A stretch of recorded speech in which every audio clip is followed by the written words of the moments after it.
தர்மங்களால் என்ன ஆகும்னா, இப்போ நம்ம வாழறதுக்கு வந்து இப்போ நல்லா ஒருத்தர் சந்தோஷமாக இருக்கார் அப்படின்னு சொன்னால், அது போன ஜென்மத்தினுடைய இன்வெஸ்ட்மெண்ட் தான் இப்போ நம்ம வந்து வாழ்ந்துட்டுருக்கோம்.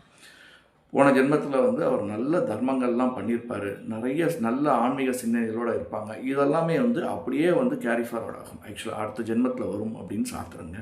நம்மளுடைய பெரியவர்களுடைய ஆசீர்வாதத்தால் இந்த வந்து பார்த்திங்கன்னா இந்த ஜென்மத்தில் வந்து நம்ம குழந்தைகளாக பிறந்திருக்குன்றது ஒரு ஒரு விதமான ஒரு வழிமுறை அப்படின்னு சொல்லலாம். குழந்தைகள் எப்பேற்பட்ட குழந்தைகள் பிறக்கும், பால அரிஷ்டம் அப்படின்னு சொல்லுவாங்க. குழந்தைகளுடைய ஆயுள் மாதிரியான உணவுகள் லைக் பண்ணி சாப்பிடுவாங்க. மேலும் வந்து எந்த விதமான கலையில் வந்து அவங்க ரொம்ப இன்ட்ரெஸ்டாக இருப்பாங்க அப்படின்னு சொல்லி அந்த விஷயங்களையும் நம்ம இதில் வந்து பார்க்கலாங்க. இந்த குலதெய்வத்தினுடைய வழிபாடு எதனுடைய சம்மந்தப்பட்டிருக்கு, குலதெய்வத்தை எதை நோக்கி வந்து முன்னாடி முற்பிறவியில் வந்து இது பண்ணியிருக்காங்க, நம்மளுடைய பெரியவங்கள்லாம் வந்து வழிபட்டிருக்காங்க